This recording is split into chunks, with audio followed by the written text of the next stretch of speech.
Hello my dear. मैं हूँ आपकी एग्ज़ाम एनालिसिस्ट और आप देख रहे हैं ग्रुप डी का एनालिसिस। ये 11 दिसंबर को जो भी ग्रुप डी का एग्ज़ाम हुआ था फर्स्ट सेकंड थर्ड शिफ्ट में, इसके कुछ क्वेश्चन है वो मैं आपको करवा देती हूँ।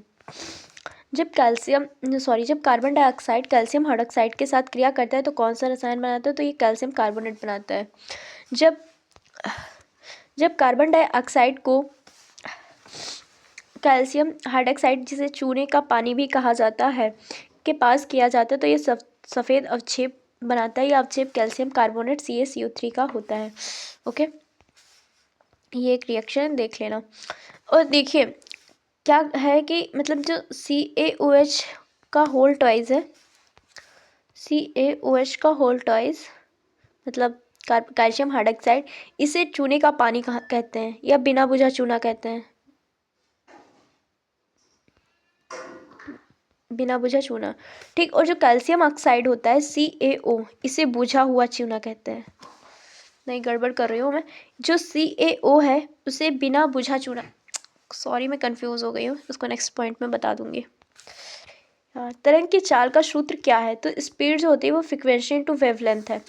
फ्रीक्वेंसी जो होती है वो आवृत्ति होती है। ये 1 सेकेंड, आवृत्ति क्या होती है? ये 1 सेकेंड में किसी बिंदु से गुजरने वाली तरंगों की संख्या होती है। वेवलेंथ जो होती है वो 2 क्रमागत शिखरों या गर्तों के बीच की दूरी होती है। ठीक है, नेक्स्ट क्वेश्चन। 2025 में सीमा सुरक्षा बल BSF ने अपना कौन सा स्थापना दिवस मनाया है? तो BSF ने 60वां स्थापना दिवस मनाया है। और BSF का जो है स्थापना दिवस होता है वो 1 दिसंबर को मनाया जाता है। BSF की मतलब BSF जो है वो अपना स्थापना दिवस जो है वो 1 दिसंबर को मनाता है। ये स्थापना दिवस जो है वो 1 दिसंबर 1965 को हुई थी। और भारतीय सेना ने 15 जनवरी 2025 को अपना 77वां सेना दिवस मनाया। CRPF ने 27 जुलाई 2025 को अपना 87वां स्थापना दिवस मनाया गया है। CISF ने 2025 में अपना 56वां स्थापना दिवस मनाया, जो 10 मार्च 2025 को तमिलनाडु के कोलम में आयोजित किया गया था। तो ये क्ले आर्ट से था। क्ले आर्ट लाल मिट्टी का बना होता है। फ्रेंच ओपन जो था का आयोजन जो है वो 25 मई से 8 जून 2025 को पेरिस फ्रांस के स्टैड रोलेट गोरिस में किया गया था, जो कि ग्रेस स्लैम टूर्नामेंट का 149वां संस्करण था। पुरुष एकल में फ्रेंच ओपन में किसने जीता? कार्लोस अल्कराज जीते, स्पेन से। उप विजेता जानिक सिनर इटली के। महिला एकल में विजेता कोको गॉफ रही संयुक्त राज्य अमेरिका से। उप विजेता एरिना सबलेंका बेलारूस की रही हैं। घास का आर्ट क्या है? वर्ष का तीसरा ग्रैंड स्लैम विंबलडन 30 जून 13 जुलाई तक लंदन इंग्लैंड के ऑल इंग्लैंड लॉन टेनिस और क्रिकेट क्लब में आयोजित किया गया। पुरुष एकल में विजेता जैरिक सिन्हा, उप विजेता कार्लोस अल्कराज। महिला में इगा स्विएटेक, उप विजेता अमांडा एनिसिमोवा रहे हैं। ऑस्ट्रेलिया ओपन हाई कोर्ट पर खेला जाता है। पुरुष एकल जो है वो इटली में विजेता जो थे ऑस्ट्रेलियन ओपन हार्ड कोर्ट। ये पुरुष एकल विजेता रहे हैं जैनिक सिन्हा इटली के। उप विजेता अलेक्जेंडर जेवरोव। महिला एकल में रही हैं विजेता मेडिसन कीज, उप विजेता आरेना सबलेंका बेलारूस की। ओके, नेक्स्ट क्वेश्चन देखते हैं। UNFCCC का फुल फॉर्म क्या है? तो United nation framework convention and climate change.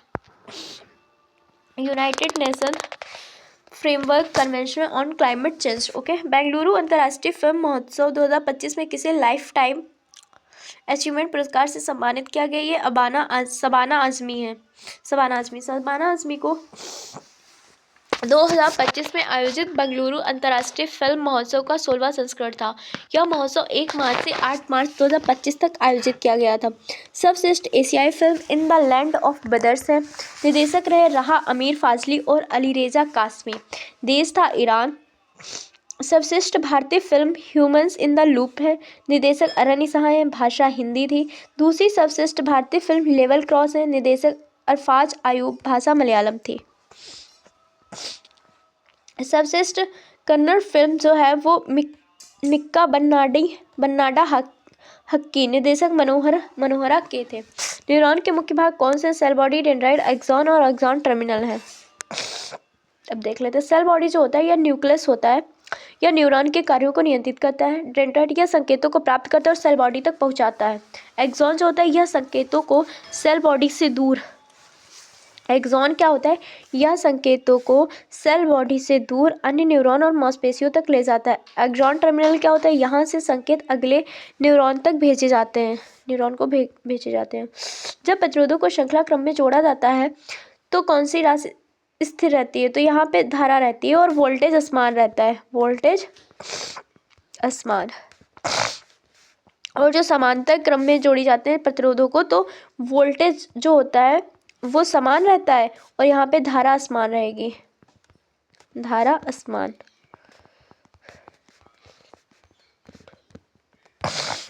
त्वचा किस प्रकार के उपकला ऊतक है, तो ये है स्त्रीकृत स्क्वैमस उपकला ऊतक। त्वचा शरीर की बाहरी सुरक्षात्मक परत होती है, यह कई परतों वाले उपकला ऊतक से बनी होती है जिसे स्त्रीकृत स्क्वैमस उपकला ऊतक कहा जाता है। कौन सा क्लोरीन का इलेक्ट्रॉनिक विन्यास है, तो क्लोरीन की जो परमाणु क्रमांक या परमाणु संख्या होती है वो 17 होती है, यार 17। तो ये जो होंगे 2, 8, 7 और ये KLMN कोर्स में फिल किए जाते हैं, ठीक है। तो इसके लिए आएगा 2, 8, 7, तो ये ऑप्शन बी होगा, वही लिखा है नीचे। देखिए कौन सा आणविक यौगिक है, तो आणविक यौगिक जल है, ये एक आयनिक यौगिक है, ये एक आयनिक यौगिक है, ओके। H2O पानी एक आणविक यौगिक है क्योंकि यह कोवलेंट बंधों द्वारा बना होता है, इसमें हाइड्रोजन और ऑक्सीजन परमाणु इलेक्ट्रॉन साझा करके एक स्थिर अणु बनाते हैं। मॉलिक्यूलर कंपाउंड वे होते हैं जो परमाणु इलेक्ट्रॉनों को साझा करके बंध बनाते हैं, ठीक है। 2025 में अंतर्राष्ट्रीय लोकतंत्र दिवस का विषय क्या है, तो ये ऑप्शन बी होगा।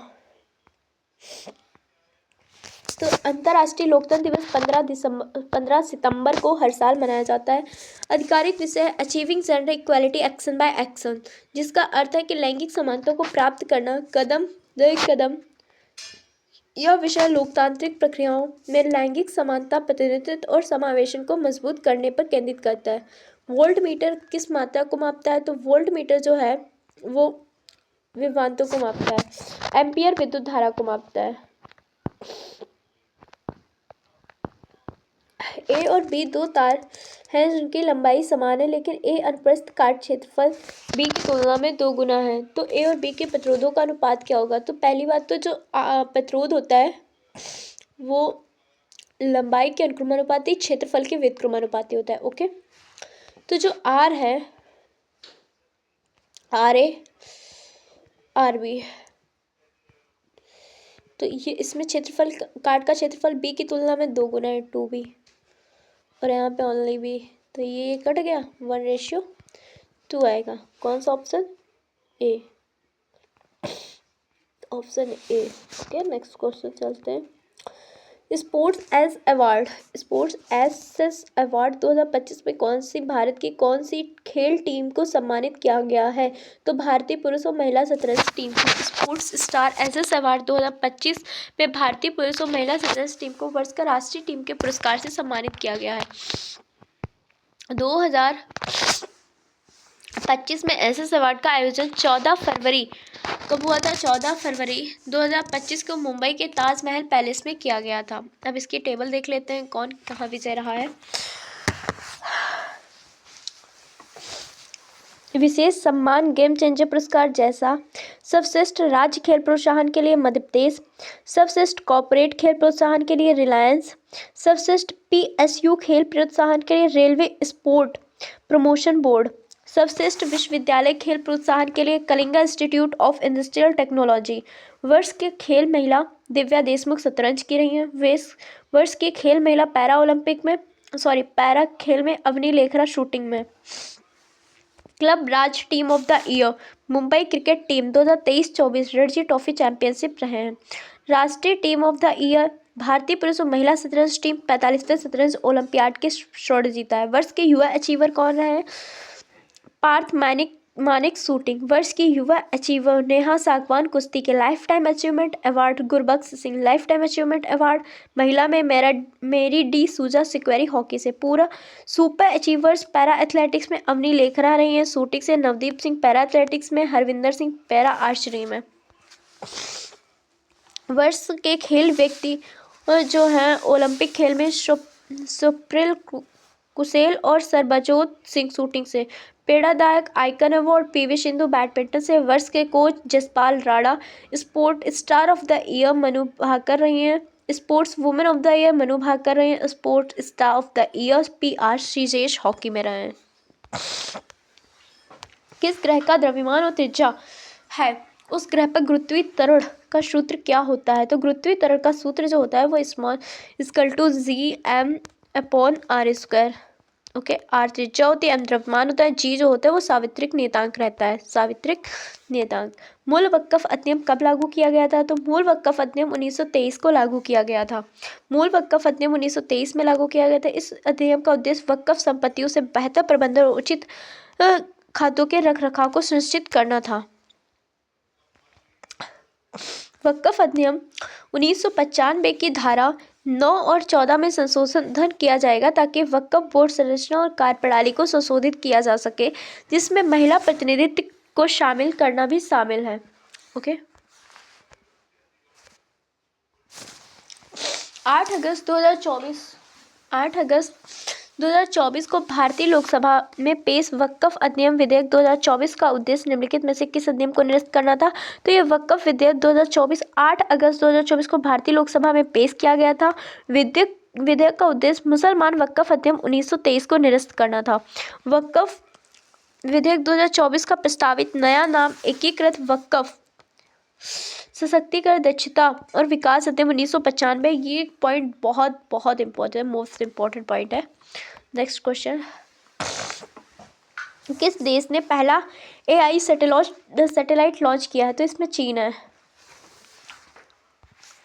तो पहला बड़े पैमाने का AI आर्टिफिशियल मॉडल तथा ऑब्जर्वेशन सैटेलाइट लॉन्च में हांगकांग की एक यूनिवर्सिटी द्वारा लॉन्च किया गया था। इस उपग्रह का नाम Hong Kong youth science and technology innovation satellite है, जिसे सितंबर 2024 के अंत में ADA स्पेस नामक कंपनी के सहयोग से लॉन्च किया गया था। उत्तल दर्पण में कौन सी राशि धनात्मक होती है? तो फोकस और वक्रता केंद्र दोनों धनात्मक रहती हैं, अवतल में दोनों ऋणात्मक रहती हैं। निसार मिशन की कुल लागत लगभग कितनी थी? तो 12,500 करोड़ रुपए थी। निसार जो है नासा और ISRO synthetic aperture radar mission एक संयुक्त नासा और इसरो परियोजना है, जिसकी कुल लागत अनुमानित लागत लगभग 1.5 बिलियन USD है, जो भारतीय मुद्रा में लगभग 12,500 करोड़ के बराबर है। यह अब तक के सबसे महंगे पृथ्वी अवलोकन उपग्रह मिशनों में से एक है। इसमें नासा L बैंड रडार प्रदान करता है और ISRO S band radar satellite बस और लॉन्च सेवाएं देता है। अंतर्राष्ट्रीय आलू केंद्र का दक्षिण एशियाई क्षेत्रीय केंद्र कहाँ स्थापित किया गया? ये सिंगाना आगरा उत्तर प्रदेश में। और जो आलू का राष्ट्रीय केंद्र है वो कहाँ है? शिमला में है। कैसे याद रखोगे? आलू शिमला की सब्जी टेस्टी होती है, सो शिमला से याद रख लेंगे। ठीक है, आलू का राष्ट्रीय केंद्र शिमला है और अंतर्राष्ट्रीय सिंगाना आगरा उत्तर प्रदेश में है। ठीक है। 26 जनवरी 2025 को कौन सा गणतंत्र दिवस मनाया गया? ये 76वां मनाया गया है। इसमें मुख्य अतिथि आए थे इंडोनेशिया के राष्ट्रपति महामहिम प्रबोवो सुबियांटो। थीम थी स्वर्णिम भारत और विकसित भारत। 2025 में Laureus world sportsman of the year किसे दिया गया है? तो ये सिमोन बाइल्स हैं। ये अमेरिकी जिम्नास्ट है और 25वीं वर्षगांठ पे मनाई गई है। ये फिर से ये लिस्ट देख लो, क्योंकि इस लिस्ट से बहुत क्वेश्चन आए हैं, मतलब हर शिफ्ट में कोई ना कोई एक क्वेश्चन जरूर फंस रहा है। World sportsman of the year Mondo Duplantis. World sports women of the year Simone Biles. World team of the year Real Madrid. बैकरूथ of the year Lamine Yamal. Comeback of the year Rebeca Andrade. Sports person with a disability Jiang Yuan. Action sports person of the year Tim Pidcock. Sport for good award kick for life. Sporting icon award Rafael Nadal. Lifetime achievement award केली Slater. 2024-25 को UEFA champions league खिताब किसने जीता है? तो ये है Paris Saint Germany है। तो 31 और इन्होंने किसको हराया है? इंटर मिलान को हराया है। ठीक है। तो 31 मई 2025 को UEFA चैंपियंस लीग 2024-25 का 70वां संस्करण फाइनल मुकाबला जर्मनी के म्यूनिक में खेला गया था। फाइनल मुकाबले में पेरिस सेंट जर्मन ने इंटर मिलान को 5-0 से हराया है। मुकाबले में पेरिस सेंट जर्मन के डिसरे डुए को मैन ऑफ द मैच चुना गया है। 2025-26 में केंद्रीय बजट में भारत के रक्षा मंत्रालय के लिए कितना बजट आवंटित किया गया है? तो ये है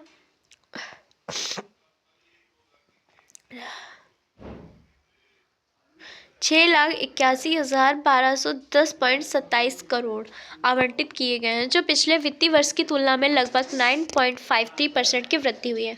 मार्च 2025 में कौन नीति आयोग के नए पूर्णकालिक सदस्य बने हैं? ये राजीव गौबा हैं। मार्च 2025 को पूर्ण कैबिनेट सचिव राजीव गौबा को भारतीय सरकार द्वारा नीति आयोग का पूर्णकालिक सदस्य नियुक्त किया गया। भारत के प्रधानमंत्री इसके पदेन अध्यक्ष थे। वर्तमान में सुमन के बेरी इसके उपाध्यक्ष हैं और भारत के प्रधानमंत्री इसके पदेन अध्यक्ष होते हैं। इसके अन्य पूर्णकालिक सदस्यों के रूप में doctor V.K. Srivastava, professor Ramesh Chandra, doctor Vinod Kumar Paul और डॉक्टर अरविंद वर्मान शामिल हैं, जबकि V.V.R. सुब्रमण्यम इसके CEO के रूप में कार्यरत हैं। SBI में लखपति बनाने हेतु कौन योजना शुरू की गई है? तो हर घर लखपति योजना। भारतीय स्टेट बैंक ने हर घर लखपति नाम से एक रिकरिंग डिपॉजिट RD योजना लॉन्च की गई। इस स्कीम का उद्देश्य ग्राहक को छोटी मासिक बचत के माध्यम से 1 लाख या उससे अधिक की राशि जमा करने में मदद करना है। मई 2025 में हिमालय पर 31 बार चढ़ने का रिकॉर्ड किसने बनाया है? कामी रीता शेरपा।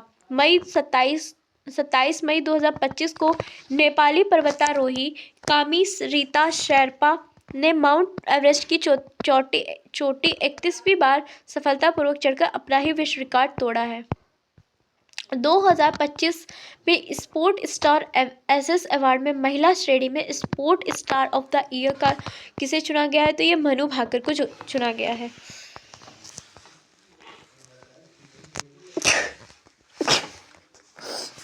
सॉरी, जुकाम हो गया, इस वजह से छींक आ गई। नेक्स्ट क्वेश्चन देखते हैं, मतलब वो टेबल देखते हैं कि अभी शायद ये टेबल अभी मैंने पिछले भी बताई थी, फिर से देख लो। विशेष सम्मान ज्ञानचंद्र पुरस्कार जैसा सर्वश्रेष्ठ राज्य खेल प्रोत्साहन के लिए मध्य प्रदेश, सर्वश्रेष्ठ कॉर्पोरेट खेल प्रोत्साहन के लिए रिलायंस, सर्वश्रेष्ठ PSU खेल प्रोत्साहन के लिए रेलवे स्पोर्ट प्रमोशन बोर्ड, सर्वश्रेष्ठ विश्वविद्यालय खेल प्रोत्साहन के लिए Kalinga institute of industrial technology, वर्ष की खेल महिला दिव्या देशमुख, वर्ष की खेल महिला पैरा खेल में अवनी लेखना है। ये मैंने पिछले बता दिया, देख लेना आप लोग, बार बार मैं नहीं बताऊंगी। प्रतिध्वनि किस दूरी पर नहीं होगी? तो प्रतिध्वनि के लिए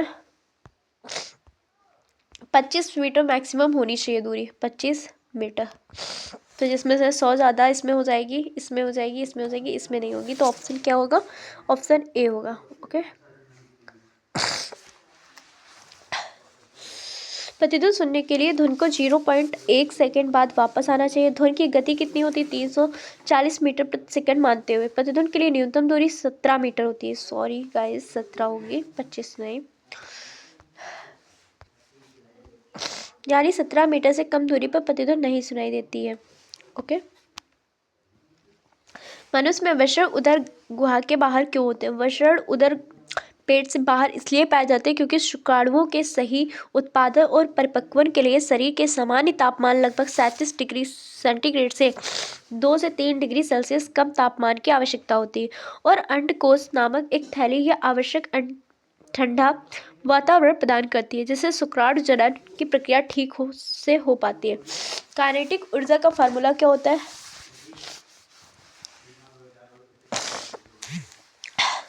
तो 1/2 mv²। और स्थितिज ऊर्जा का क्या होता है? स्थितिज ऊर्जा, अरे 1 मिनट, स्थितिज ऊर्जा बता देती हूँ।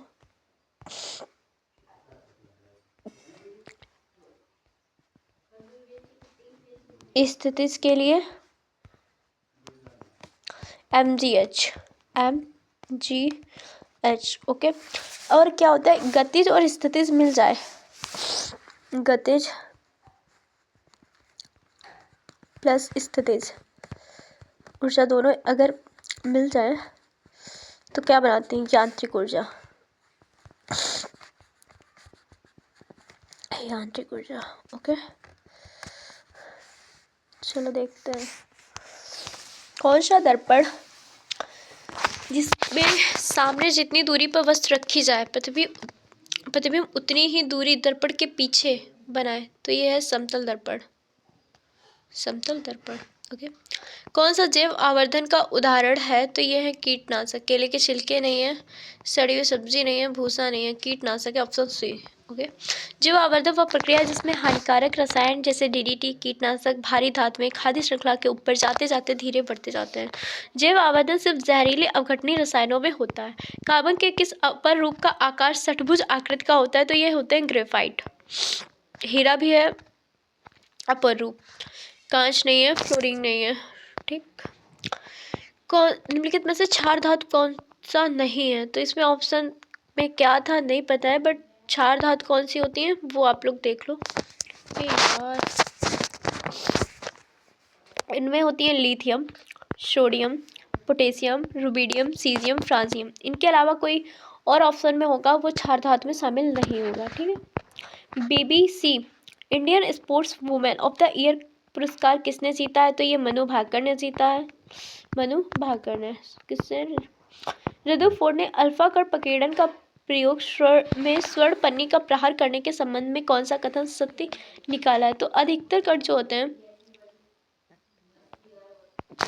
अधिकतर कण सीधे चले जाते हैं और कुछ मुड़ भी जाते हैं। ठीक है, अल्फा कण सीधा निकल जाते हैं, सभी नहीं निकलते, सभी कण पीछे मुझे नहीं, कोई भी कण ऐसा नहीं है। बी ऑप्शन होगा। उत्तल दर्पण में मुख्य अक्ष के समांतर आपतित किरण प्रतिबिंब के बाद किस बिंदु से आती हुई प्रतीत होती है, तो ये फोकस से आती हुई प्रतीत होती है। तो अब उत्तल दर्पण में यदि कोई किरण मुख्य अक्ष के समांतर दर्पण से आपतित होती है तो प्रतिबिंबन के बाद यह विस्तृत हो जाती है और किरण दर्पण के पीछे स्थित फोकस से आती हुई प्रतीत होती है। इसलिए उत्तल दर्पण में किरण फोकस से आती हुई दिखाई देती है, ना कि उसी के गुजरते। इसलिए उत्तर F फोकस मैंने बताया। किसको गर्म करने पर अंततः बुझा हुआ चूना, देखो वहां पे मैं कंफ्यूज हो गई थी, मैंने सही बताया था, बट ठीक है सही बताया था। CaOH, ये बिना बुझा हुआ चूना है।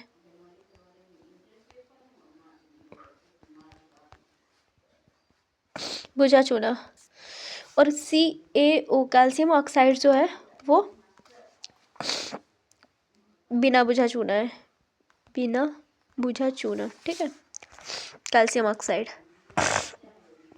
तो इसके लिए ऑप्शन क्या होगा, CaCO3, ऑप्शन ए। चूना पत्थर को गर्म करने पर यह विघटित होता है। COO अधबुझा चूना कहते हैं, या ये रिएक्शन देख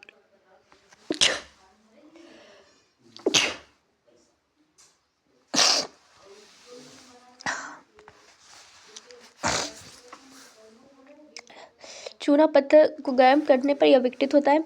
यह कैल्शियम ऑक्साइड जो होता है वो अधबुझा चूना होता है, अधबुझा चूना। फिर कैल्शियम ऑक्साइड में पानी मिलाते हैं तो ये कैल्शियम हाइड्रोक्साइड बन जाता है। ठीक, COOH का होल्डाइज बुझा हुआ चूना बनता है। ठीक है, इसलिए कैल्शियम कार्बोनेट को गर्म करके अंततः बुझा हुआ चूना प्राप्त किया जा सकता है।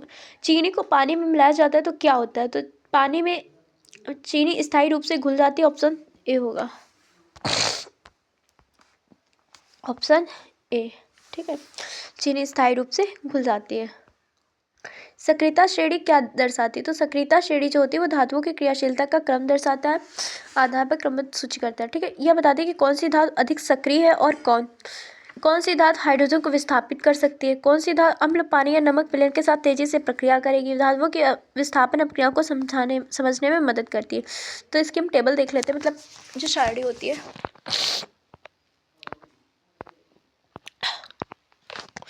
तो इसमें होती है potassium, sodium, calcium, magnesium, zinc, iron, lead, hydrogen, copper, silver, gold. इसका जो 10 तारीख का जो मैंने भेजा है एनालिसिस, उसमें मैंने भी टेबल बनवाई हुई है, उसको आप भी देख लेना, ठीक है। अधिक सक्रिय धातुओं को कम सक्रिय धातुओं को उसके यौगिक से विस्थापित कर सकती है। इसकी सक्रियता श्रेणी का मुख्य उद्देश्य होता है।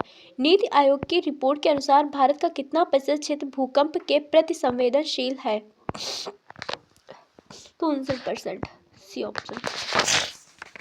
आपदा जोखिम संबंधी रिपोर्ट के अनुसार भारत का लगभग 59% भौगोलिक क्षेत्र है। 2025 विश्व एक्वेटिक्स चैंपियनशिप कहाँ आयोजित हुआ था? तो ये सिंगापुर में हुआ था। अरे यार, बी ऑप्शन, सिंगापुर। विश्व एक्वेटिक्स चैंपियनशिप का 22वां संस्करण 11 जुलाई से 3 अगस्त 2025 तक सिंगापुर में आयोजित किया गया था। 2025 का विश्व एक्वेटिक्स चैंपियनशिप का विषय जल हमें आकार देता है था। ये इसका थीम थी, देता है, जल हमें आकार देता है। 2 अप्रैल 2025 को शुभंकर के रूप में होली आया था। 12 अप्रैल 2025 को 131वां स्थापना दिवस किस बैंक ने बनाया है? तो ये पंजाब नेशनल बैंक ने बनाया है। पंजाब नेशनल बैंक जो है वो 12 अप्रैल 1985 को की गई थी स्थापना। 12 अप्रैल 2025 को बैंक ने अपना 131वां स्थापना दिवस मनाया है। शरीर को नियंत्रित और समन्वित कौन करता है? तो ये हार्मोन या तंत्रिका तंत्र करते हैं। तंत्रिका तंत्र है नहीं तो हार्मोन टिक करेंगे। शरीर की वृद्धि किस हार्मोन के कारण होती है? तो ये ग्रोथ हार्मोन्स होते हैं, ठीक है। शरीर में वृद्धि जो होती है वो मुख्य रूप से ग्रोथ हार्मोन या सिमेटोट्रोपिन नामक हार्मोन के कारण होता है। नेक्स्ट क्वेश्चन, भारत में पहला राष्ट्रीय घरेलू आय सर्वेक्षण नेशनल हाउस होल्ड इनकम सर्वे NHIC कब से शुरू होगा? तो ये फरवरी 2026 से शुरू होगा, ठीक है। भारत में पहला राष्ट्रव्यापी घरेलू आय सर्वेक्षण फरवरी 2026 से शुरू होने वाला है, जिसमें सांख्यिकी और कार्यक्रम कार्यान्वयन मंत्रालय द्वारा आयोजित किया जाएगा, जिसका उद्देश्य परिवार की आय, वर्ष और बचत पैटर्न का विस्तृत डेटा इकट्ठा करना और जीवन स्तर और असमानता को समझने में मदद करेगा। 2025 में G20 शिखर सम्मेलन दक्षिण अफ्रीका के किस शहर में हुआ था? तो ये जोहान्सबर्ग में हुआ था। ऑप्शन सी होगा इसका। 22 से 23 नवंबर 2025 को जोहान्सबर्ग एक्सपो सेंटर में हुआ था। शिखर सम्मेलन का मुख्य जो विषय था, थीम थी, वो एकजुटता, समानता और स्थिरता थी, ठीक। अम्ल क्षार कौन से गुण समान होते हैं? तो विद्युत क्या होता है? दोनों विद्युत अपघटन में विद्युत का संचालन करते हैं। ऑप्शन बी होगा। अम्ल और क्षार पानी में घुलने पर हाइड्रोजन और हाइड्रोक्साइड आयन बनाते हैं। इन्हीं आयनों की उपस्थिति के कारण अम्लीय घोल हाइड्रोजन प्लस होते हैं, क्षारीय घोल OH माइनस होते हैं। दोनों विद्युत प्रवाह को संभव बनाते हैं, जिन्हें इलेक्ट्रोलाइटिक गुण कहते हैं। ये यार नोटिफिकेशन नहीं बंद होते हैं। इसलिए अम्ल और क्षार का सामान्य गुण है कि दोनों पानी में विद्युत का संचालन करते हैं। एक बंदूक की गोली पर प्रतिक्रिया बल पर समान होता है, फिर भी बंदूक कम विस्थापित क्यों होती है? क्योंकि बंदूक का द्रव्यमान बहुत अधिक होता है, ये भी सही। क्योंकि गोली हल्की होती है, ये भी सही। क्योंकि द्रव्यमान वेग के व्युत्क्रमानुपाती होती है। All of the above, D option होगा, ठीक। तो न्यूटन का तृतीय नियम के अनुसार गोली और बंदूक दोनों पर समान बल लगता है, लेकिन उनका विस्थापन अलग होता है। इसका कारण है बंदूक का द्रव्यमान बहुत अधिक होता है, गोली बहुत हल्की होती है, हल्का द्रव्यमान अधिक वेग प्राप्त करता है। वेग द्रव्यमान के व्युत्क्रम। चूंकि बंदूक का द्रव्यमान बहुत अधिक है, इसलिए वेग बहुत कम होता है। किसी पिंड का भार पृथ्वी के चांद पर जाने पर क्यों कम हो जाता है? क्योंकि चांद का गुरुत्वाकर्षण पृथ्वी के गुरुत्वाकर्षण से कम होता है। ऑप्शन बी होगा। द्रव्यमान जो होता है वो हमेशा स्थिर रहता है, मैंने बताया था ना।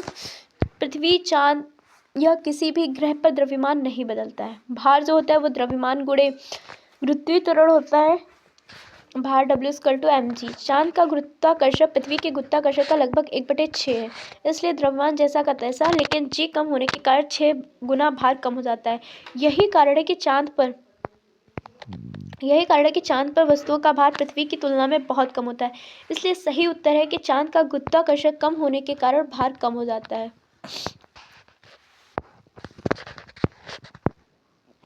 सतत विकास रिपोर्ट के अनुसार भारत का कुल स्कोर क्या था? तो भारत का कुल स्कोर जो था वो 67B था।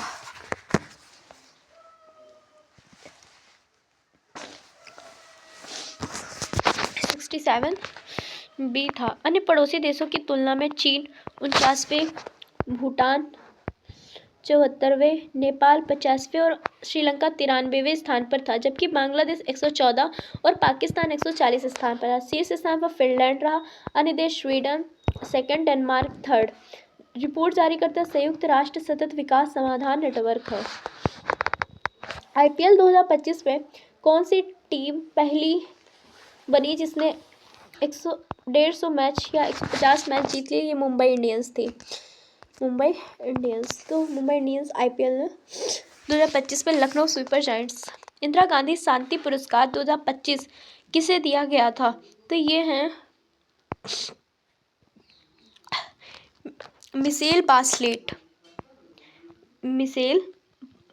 बैचलेट को दिया गया है। तो इंदिरा गांधी शांति पुरस्कार 2025 चिली के पूर्व राष्ट्रपति और मानवाधिकार कार्यकर्ता मिशेल बैचलेट को प्रदान किया गया है, जिन्हें 20 नवंबर 2025 को सोनिया गांधी द्वारा सम्मानित दिया गया है। कारण क्या था? मानवाधिकार और लैंगिक समानता और वैश्विक न्याय के प्रति उनके आजीवन योगदान के लिए। सिमलीपाल टाइगर रिजर्व भारत के किस राज्य में स्थित है? इसे अप्रैल 2025 में भारत के 107वें राष्ट्रीय उद्यान के रूप में अधिसूचित किया गया। तो ये उड़ीसा में है। उड़ीसा राज्य के मयूरभंज जिले में स्थित है। मयूरभंज जिला याद रखना। मार्च 2025 में भारत का 58वां बाघ अभ्यारण्य माधव राष्ट्रीय उद्यान मध्य प्रदेश में घोषित किया गया था। जल में ऑक्सीजन की संयोजकता कितनी होती? तो 2। जल का रासायनिक सूत्र H2O होता है और एक ऑक्सीजन परमाणु 2 हाइड्रोजन परमाणु से जुड़ा होता है, इसीलिए ये 2 इलेक्ट्रॉन संयोजकता हो जाती है। कौन सा एक परिपूर्ण परमाणु द्रव्यमान है? तो ये कार्बन 12, डी ऑप्शन। N40 मतलब नाइट्रोजन 14, नाइट्रोजन 15 ये नाइट्रोजन के समस्थानिक है, जिनका उपयोग परमाणु द्रव्यमान मानक के रूप में नहीं किया जाता है। कार्बन 13 भी कार्बन का एक समस्थानिक है, इसलिए इसे मानक के रूप में इस्तेमाल नहीं किया जाएगा। कार्बन 12 यूज होता है। वक्फ अधिनियम 2025 किस देश में लागू हुआ है? तो ये भारत में लागू हुआ है। वक्फ संशोधन अधिनियम 2025 भारत की संसद द्वारा पारित और लागू किया गया कानून है, जिसका उद्देश्य मौजूदा वक्फ अधिनियम 1995 में संशोधन करना और वक्फ संपत्तियों के प्रबंध को बेहतर बनाना है। विश्व पर्यावरण दिवस 2025 कब मनाया गया? 5 जून को। इसकी थीम थी प्लास्टिक प्रदूषण को समाप्त करना। टाइगर क्लॉ अभ्यास भारत और किस देश के बीच हुई थी? तो ये संयुक्त राज्य अमेरिका के। टाइगर क्लॉ भारत और संयुक्त राज्य अमेरिका के बीच आयोजित हुआ था, जो विशेष रूप से भारतीय वायुसेना अमेरिकी वायुसेना के विशेष बलों के बीच आतंकवाद विरोधी तैयारियों और संयुक्त अभियानों पर केंद्रित है, जबकि टाइगर ट्रायम्फ भारतीय अमेरिका का एक बड़ा त्रिसेवा अभ्यास है, जो मानव सहायता और आपदा राहत पर केंद्रित है। कब? 26 मई से 10 जून 2025 में हुआ था। उत्तर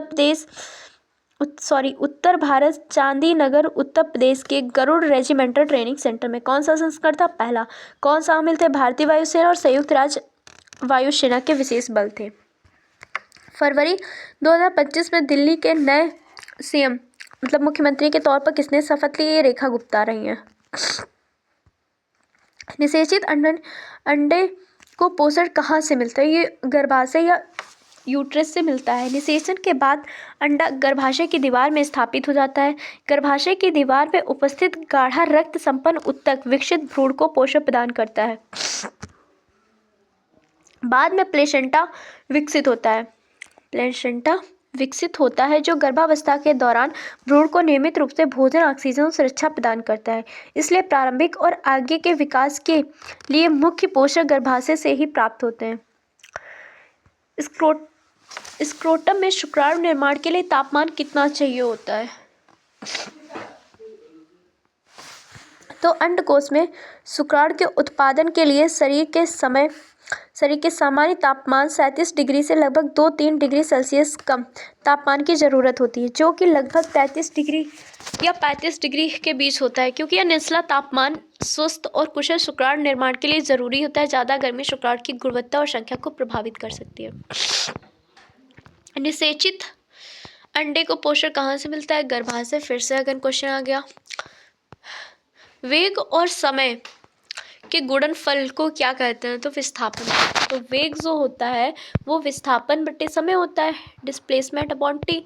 तो डिस्प्लेसमेंट जो होगा वो v इंटू टी होगा, तो इसको याद रख लेना, ठीक। कौन सा शंख मछली का उदाहरण है? तो ये मसल्स है। सेलफिश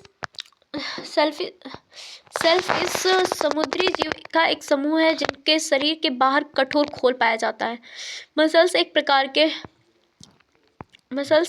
के बिवाल्व मॉलस्क हैं जिनके पास 2 खोल होते हैं, इसलिए यह सेलफिश का प्रमुख उदाहरण है। प्राग मास्टर्स शतरंज का खिताब किसने जीता है? तो यह है अरविंद चिदम्बरम। ये 26 फरवरी से 7 या 8 मार्च 2025 तक हुआ था। कहाँ? प्राग, चेक गणराज्य के डॉन जियोवानी होटल में। कौन सा संस्करण था? यह महोत्सव का 7वां संस्करण था। पौधे में कोशिका विभाजन के लिए कौन सा ऊतक उत्तरदायी होता है? तो ये शीर्षस्थ विभजोतक ऊतक। पौधे में नई कोशिकाओं का निर्माण मुख्य स्थान विभजोतक ऊतक होता है। इनमें सबसे महत्वपूर्ण एपिकल मेरिस्टम होता है जो जड़ और तने सबसे ऊपर पाया जाता है। यह ऊतक लगातार कोशिका विभाजन करता है और पौधे की लंबाई में वृद्धि का कारण बनता है। कोलेनकाइमा क्या होता है? यह पौधे को लचीलापन, मुड़ने की प्रकृति प्रदान करता है। स्क्लेरेनकाइमा ज्यादातर मृत कोशिकाओं का गठन करता है और पौधों की संरचनात्मक सहायता प्रदान करता है। जाइलम या संवहनी पौधों का एक परिवहन होता है जो जड़ों से पौधे के तनों तक पानी पहुंचाता है। कोशिका में एटीपी के निर्माण के लिए कौन सा कोशिकांग उत्तरदायी होता है? माइटोकॉन्ड्रिया। इसे कोशिका का पावर हाउस कहते हैं। राइबोसोम प्रोटीन का निर्माण करता है। गोल्गी तंत्र पैकेजिंग में। एंडोप्लाज्मिक रेटिकुलम ये भी ट्रांसपेरेंट में। तो इसमें ऑप्शन ए होगा। तो वही सब लिखा है। उत्तल लेंस में यदि अक्ष के समांतर प्रकाश की किरणें आती हैं तो प्रतिबिंब कहाँ बनता है? तो फोकस पर बनता है। Option A.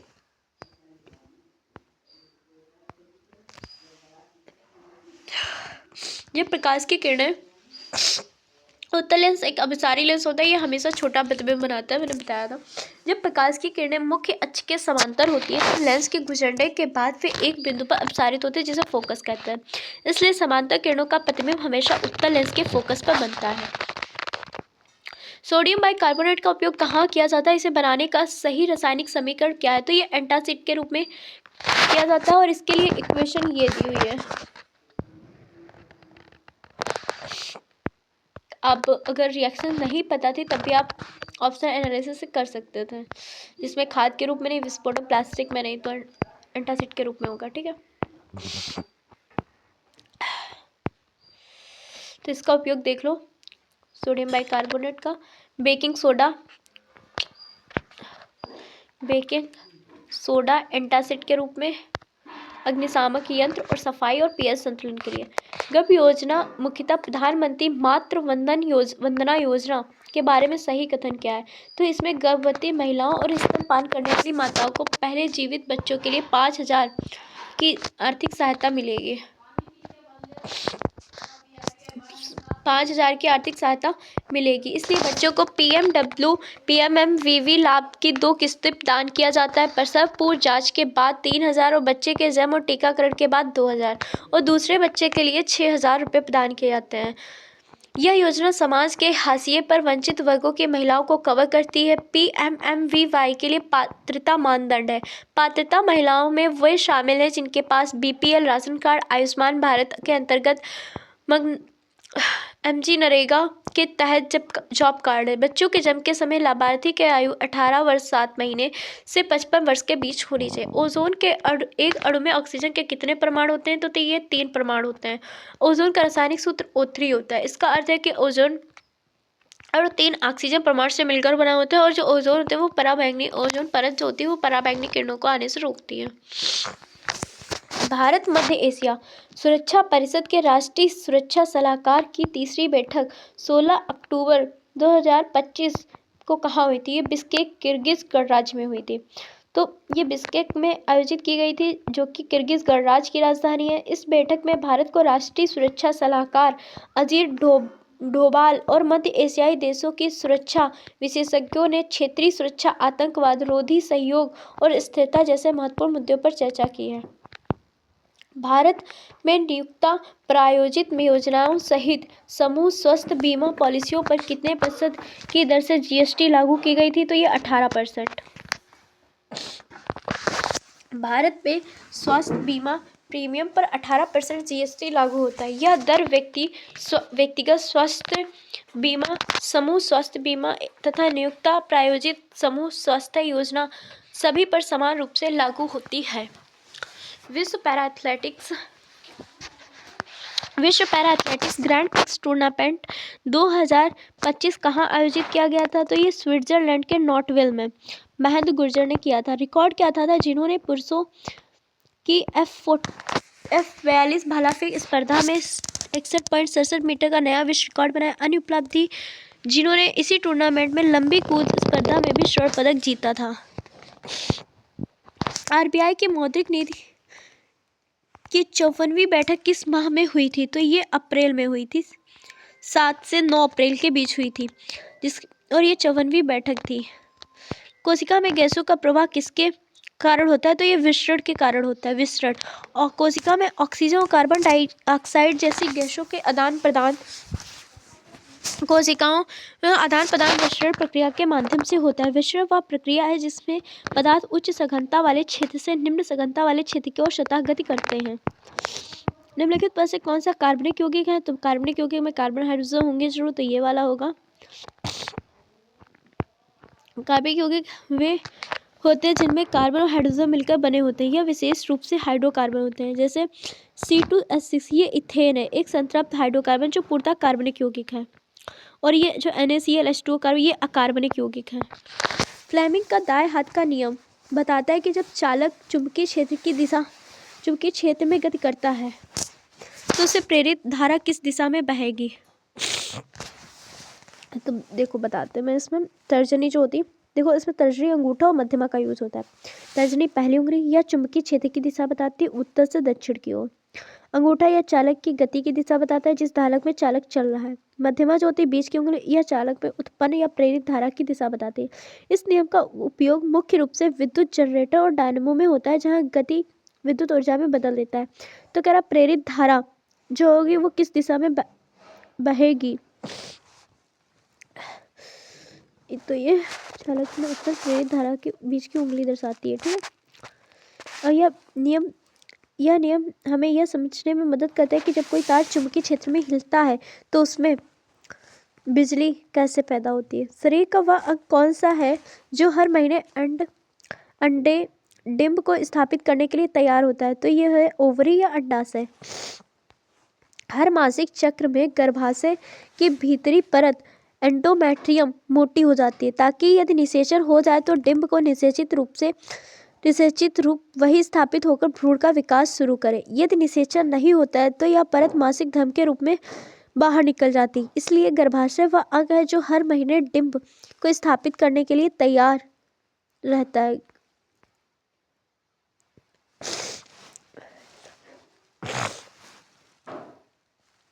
तो यहाँ पे ऑप्शन बी होगा। हाँ, स्थापित करें ना, ये थोड़ी ना। कौन से प्रकाश के प्रकीर्णन का प्रभाव नहीं है? तो सूर्यास्त होता है, उत्तल लेंस का चमकता आकाश होता है, लाल दिखाई देना आकाश का, उत्तल दर्पण पर इमेज बनाना ये नहीं होता है, ठीक है। तो प्रकाश का प्रकीर्णन कई प्राकृतिक घटनाओं के लिए जिम्मेदार है, जैसे सूर्यास्त के समय लालिमा, आकाश में नीला या लाल दिखना। जब उत्तल दर्पण पर प्रतिबिंब बनना आकाश के परावर्तन के कारण होता है, ना कि प्रकीर्णन के कारण। मैग्नेटिक फील्ड लाइन के बारे में कौन सा कथन सही है?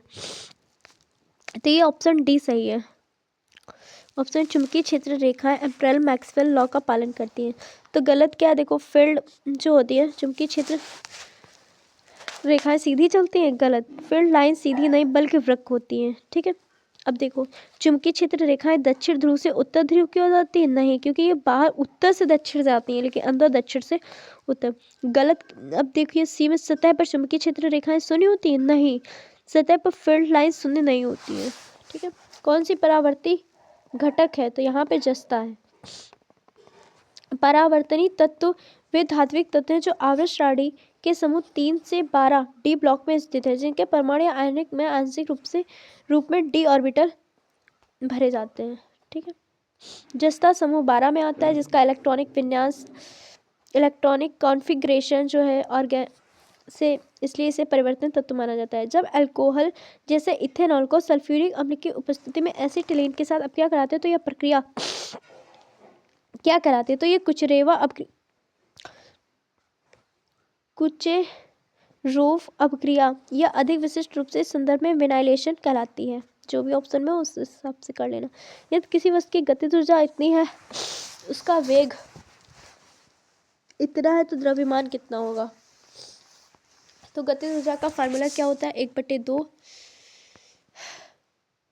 mv², ठीक। चलो अब थोड़ी स्लाइड बड़ी कर लेते हैं।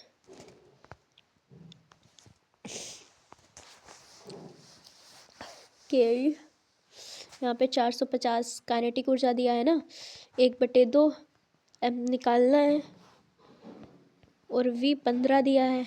1 मिनट, 15 गुणे 15, ठीक, 15 mv² है ना। 15 35 15 45, ये 30, 15 दूनी 30, तो m कितना होगा? 4 होगा। तो यहाँ पे ऑप्शन बी m 4 होगा। So thank you so much. अगर आपको ये एनालिसिस अच्छी लगी हो तो प्लीज़ इसे लाइक एंड सब्सक्राइब ज़रूर करिएगा। Thank you, bye bye.